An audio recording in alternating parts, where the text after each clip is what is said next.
is a topic that we often don't think about because it's so easy to talk. I'm talking right now. You pick up the phone and talk. You talk when you go and order a coffee at a coffee shop.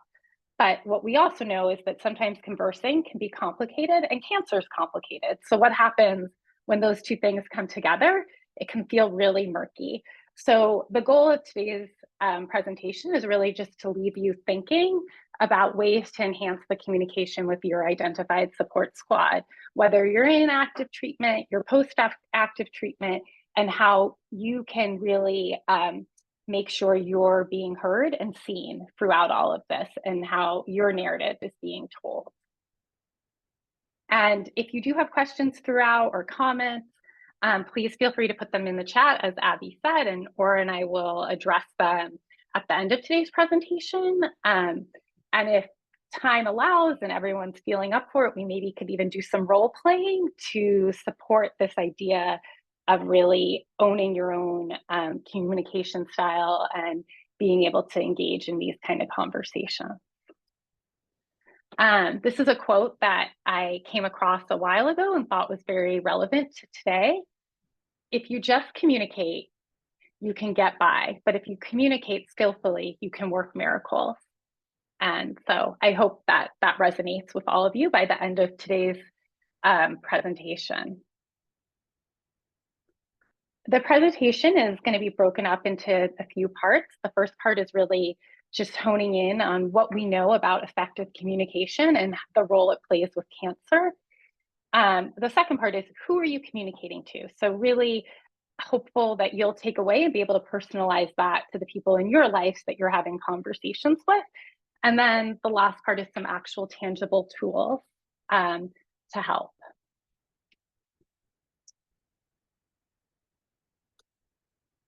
So communication and cancer.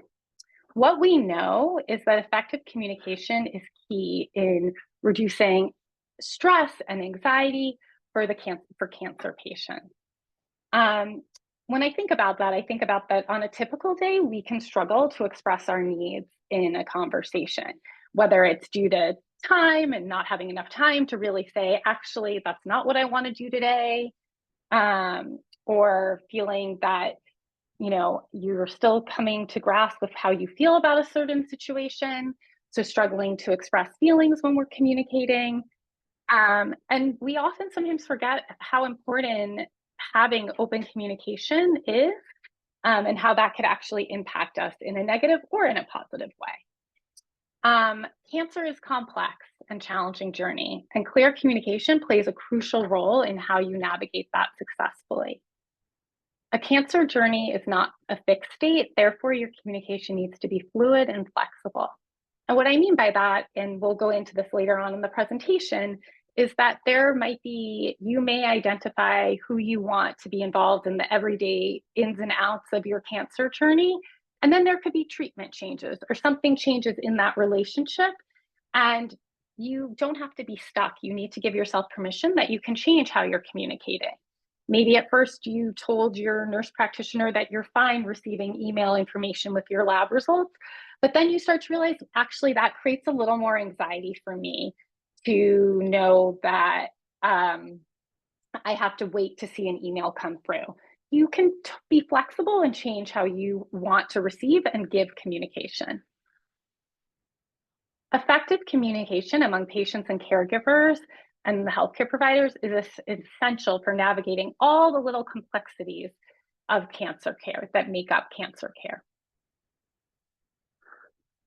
So you might be asking yourself, like, okay, some of this is basic, where do I start?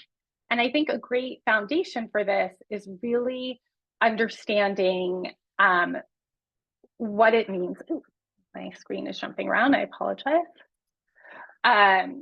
What it means what is happening and how do I communicate that? So we know that a cancer diagnosis is going to bring up immense physical, emotional, and psychological changes, which can impact how you share, how you communicate. For example, if this is the first time you've ever experienced any side effects from a medication and you're not feeling yourself and you're finding it really hard even just to respond to a text message because you're fatigued, that could be an impact to how you're communicating. The other thing to remember is that you face so much uncertainty and fear and anxiety regarding your health, and this might be the first time you're facing that, and about your options and prognosis. And that can just sit in one place and make it really challenging to share what you need or ask for help or ask questions. Um, Arguably, AYAs face some very unique challenges that also enhance barriers to effective communication. For example, the added isolation due to where you are in development in life, the stage in life, the independence being, taken from you, the fact that you may have been in a place where you were in your first job, living independently away from your family, and then that gets halted many times with a cancer diagnosis and treatment, can impact how you are asking for help or sharing what you need or who you'd like to be involved. The lack of knowledge of navigating, just due to life experience, navigating a healthcare system or an insurance company, or how to ask your HR department about, what the leave policy are. Those are all things that most AYAs have never had to face. So that adds this other complexity to when we talk about having these meaningful conversations. When effective communication happens, it can alleviate some of these burdens and empower patients to make informed decisions, and most of all, be heard and seen.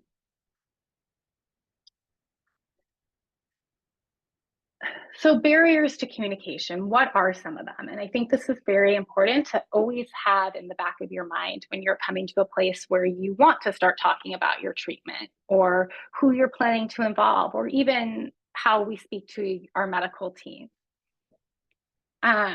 We can often go into conversations really rehearsed or with lack of preparedness. And with many of these topics throughout treatment, it can only be beneficial to plan or have an outline. And I will talk more about that as we go on into the presentation later.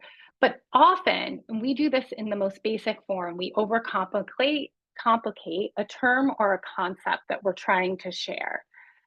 Whether we're trying to protect someone's feelings, or we are worried that they won't understand. So that's something to think about. Am I being as direct as I can be with my ask or what I need or how I'm comfortable telling information? Am I, have I made sure they really understand? Another is we consider something called an emotional barrier.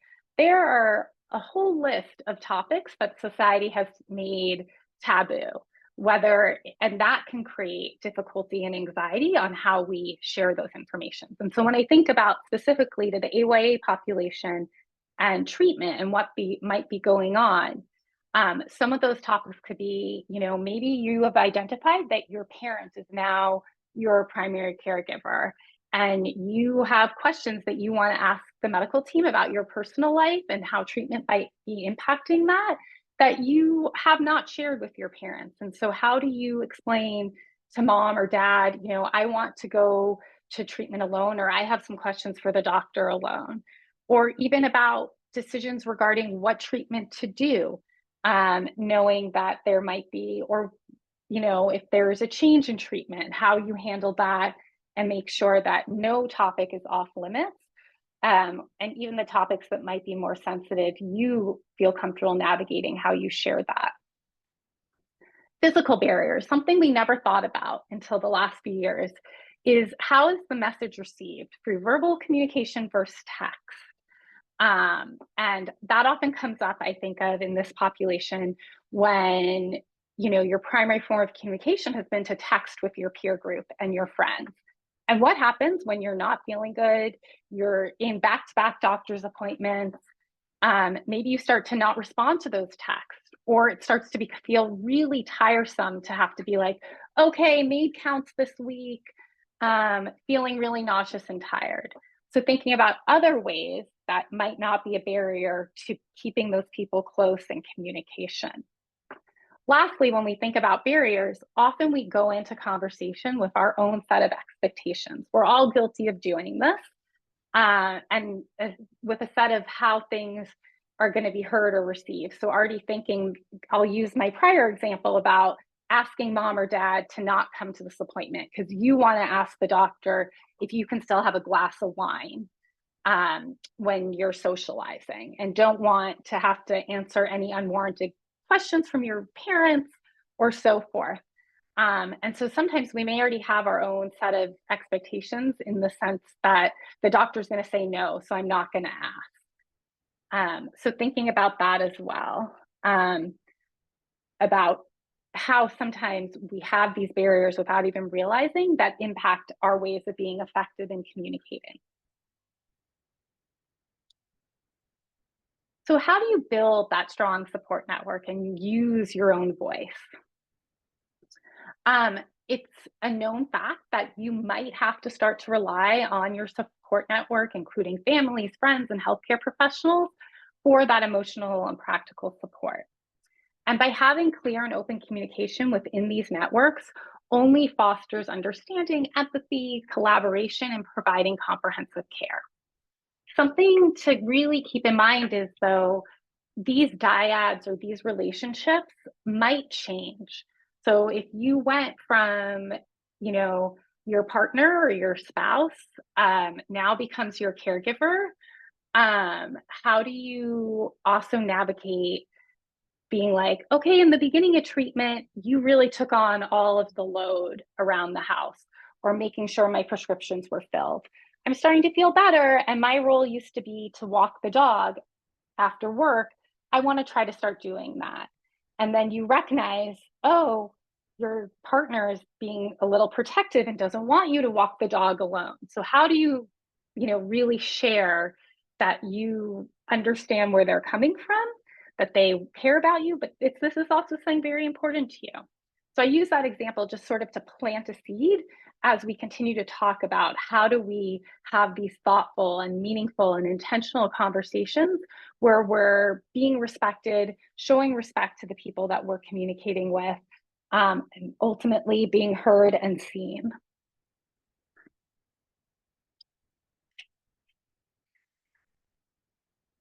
Research tells us that in order to have conversations that could potentially be loaded with a lot of emotion, it's important to address that prior to going into that conversation, or at least make a mental note and flag it that maybe I'm feeling this way because I'm not used to. Like, I snapped at my mom because she's sitting in the living room after making me dinner and asking me every 5 minutes who's texting me. Where 3 months ago, before diagnosis and treatment started, I wasn't living with her. She didn't know who I was communicating with.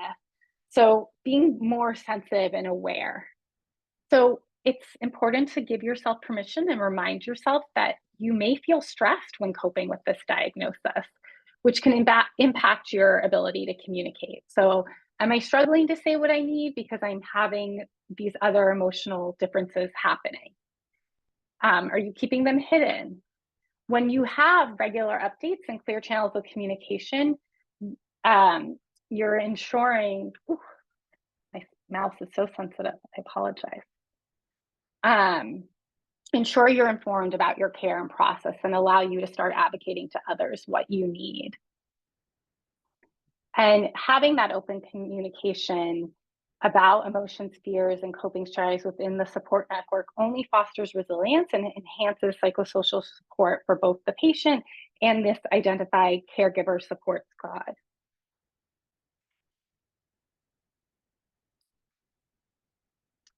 So finding that voice, who are you in this conversation? It's important to remember, what are the simple things that need to be communicated? How do you think your needs aren't being met when you go to a conversation, or how are they? It's just as easy as it is to say, you're not hearing me, or stop asking all the questions for me. I want to go to my appointments and be able to ask questions. Um, so it's normal to feel overwhelmed and powerless in these moments. I talked about how important it is to really address those barriers, whether it's fear or discomfort or uncertainty, you get to set the tone for open and supportive dialogue. So be the model that you wish to the other person to hear and feel empowered. So whether that's saying, I really appreciate, your friends continue to text to come out and hang out. And you're not sure that you're really up for that, but you've taken a minute to pause and reflect and realize, oh, I still want to know they're having plans, but maybe I would feel better if I put out there that please continue to send me the invites and let me know what's everyone doing, but know that I might not come and I might not respond, but I still want to keep hearing and receiving the information about what's happening in my social world. Can feel very empowering, because what are you doing? You're telling them that you appreciate that they're inviting you, but you're also letting them know that it might be challenging to go out, but you still want to hear about what those plans are.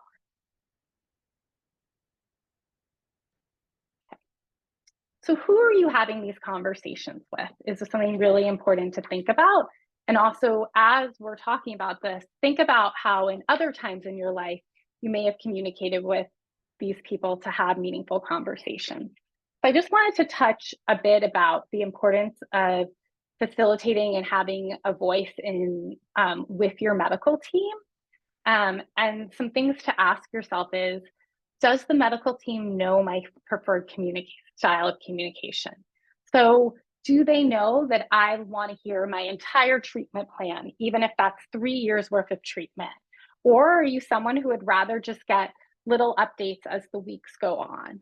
I use the example of, are you someone who will use my chart or the portal to communicate with your doctors? Or are you someone who really likes to talk it out and have phone conversations? Or do you feel better just getting text updates that, oh, your labs are great, you can start treatment? So I think those are things that you have to put in some work, but will only support you in feeling heard and seen. Ask yourself, as you're going to appointments and you're bringing an identified caregiver, whether it's a spouse, a parent, a sibling, a friend, who is the medical team addressing? It's important to remember and remind them that you're the patient and that you need the support. With that being said, are you comfortable having your support person or persons ask questions to the medical team without running them by you first? I've worked with many young adults who have recognized that they don't love that when someone else asks a question. It might not be a question that's on their mind or that they feel that they really want to hear the answer to right now. So often having a pre-conversation or a plan going into these appointments about how you wish to navigate. Are you, let's hear the information from the medical team, Dad, and then let's ask for a few minutes, and I'd like to hear what your questions are, and I'll share what mine are. And if I'm not comfortable with what you might be asking, I'm going to ask that you withhold from asking that so my questions can be heard by the medical team. It's just one example. So communication with caregivers, and that's very broad. I put in spouse, partners, a parent, a sibling, a friend, a coworker. When you're having these conversations about what your needs are, that you need to take time off from work, or you want to go back to work, but right now you think you can only do it part-time. Ask yourself what needs to be said. How much do you need to share? What are you comfortable sharing with? What is the takeaway message that you're aiming for to be heard? As simple as, oh, Mom, I overheard you on the phone with Aunt Sally telling her details about my treatment. I would prefer if in the future you direct Aunt Sally to me to answer those questions. Feeling empowered that you can say that. And what was the takeaway message is that you want your mom to know that this is personal information and you would prefer her to direct any callers that are just checking in on you to speak to you. Or you might be fine having your mom be that communicator for you. Map out how you wish to handle sensitive topics. We know that it's harder to act in crisis or in change. So thinking about prognosis, treatment decisions, end of life preferences, take time to sit with that before you engage in a conversation and make sure that the other person is hearing your needs. And sometimes it's more helpful to do that outside of what's happening in the day-to-day of going to treatment, not doing it then, and just having more hypothetical, open-ended conversations to make sure that your support person really hears that. You can have boundaries, just as I said earlier. And with that, there might be that you only want to discuss certain information in front of these people, or don't want you have decided that, as much as it sounds lovely that your friends want to start a blog about your care or an Instagram page, that might not be what you want. And that goes along with thinking about, how do you want information shared about you when you are the key subject? Are you comfortable knowing that your parents are sharing with other family? Or do you want to be the gatekeeper of all of that? So all of these are really important to keep in mind as you're building a framework of how you want to have these conversations with others. This allows for you to have autonomy and independence, and recognize that this is also something, like I said earlier, it's not fixed. You have to give yourself permission to change how you feel about what's being said or how you're receiving information, and be flexible with that.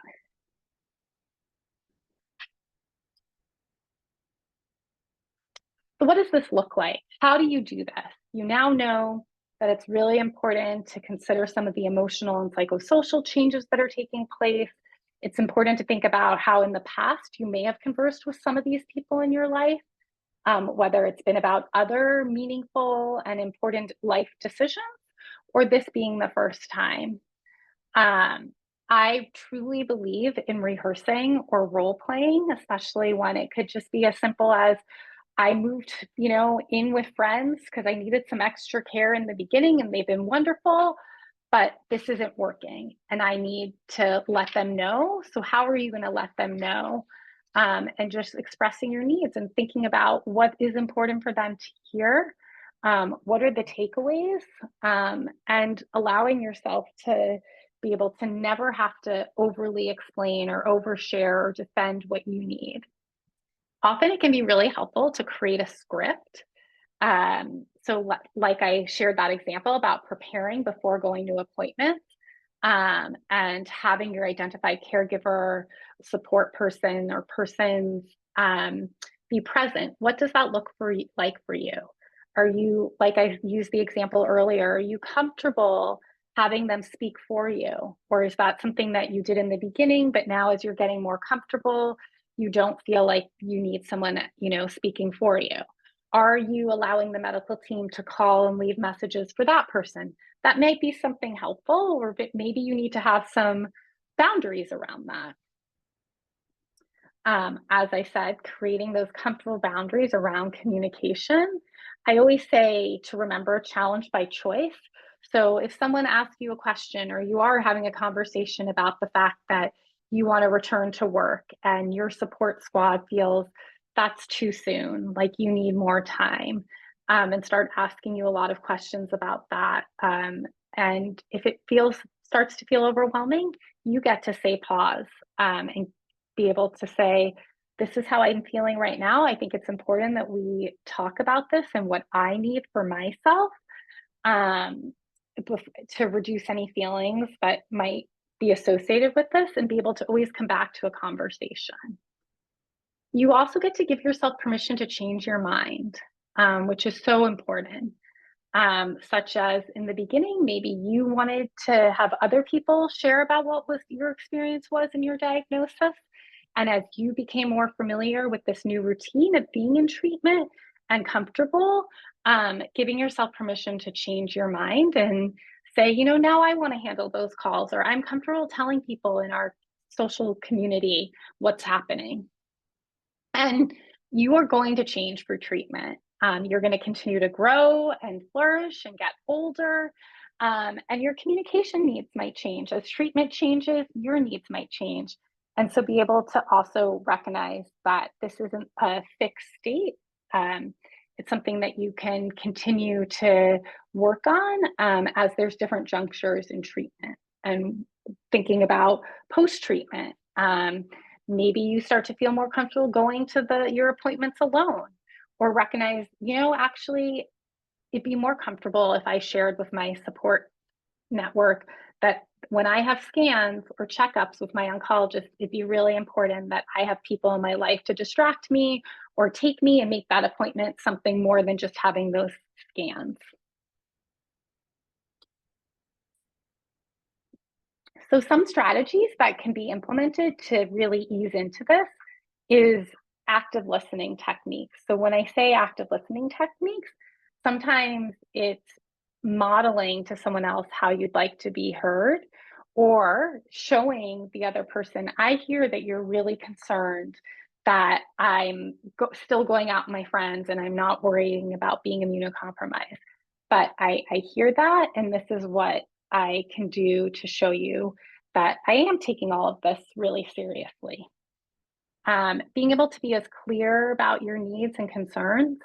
For example, I'm struggling to manage all of these bills that are coming in and calling the pharmacies to renew, but I know this is something I want to learn. So maybe just having you even sit with me, Mom, because you've been so kind to do this from the start of treatment. When we use I statements to express our feelings and preferences, this is truly about you as the person and what you need. And the best thing that any of us can do is to really model the kind of communication we want to receive and see. So if you feel that everyone gets really anxious and agitated when there are appointments coming up or meetings with your care team, and for you, it's better just to keep a calm and even stance, model that to your family and when you're speaking to them about what you need and how you'd want to be heard and addressed.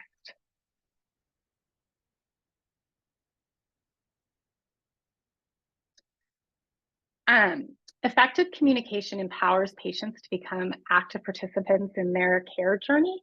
And it's okay that at times it may feel too much to be the one calling in all of your refills and making sure that all of your scan dates are on your calendar and so forth. But being able to communicate that to whoever is going to take that on for you can be really helpful. And also, I highlighted the importance of really making sure the medical team knows your communication preferences, especially in front of the people that you're identifying as your family or friends or spouse who's coming with you to these appointments. Feel free and comfortable to ask questions to seek clarification. Most of you are not going to be a born expert in the kind of cancer you have and the treatment. So it's okay to need clarification or voice a concern that doesn't feel right. Or knowing that you have a friend's wedding coming up or a friend coming into town and know that falls in your treatment window when you usually are feeling pretty tired and nauseous and dealing with a lot of side effects. And feel comfortable to ask, is there any wiggle room to move this appointment? That's only going to enhance your feelings of autonomy and agency and leave you not assuming that the absolute answer is no, and then you're going to feel even more upset that you missed out on this and so forth.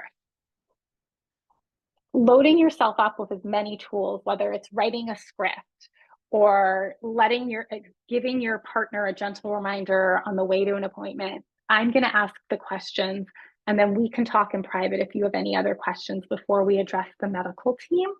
Is just leaving you equipped to navigate the complexities of cancer care while advocating your needs. So what all of this comes down to is being able to recognize that your emotions are going to go up and down, changing how you want to be heard and seen. But being able to also make sure that the people that are caring for you and supporting you through this journey also know what your preferences are and how and who you want them speaking to on your behalf. Will only help you to further flourish in this and having conversations.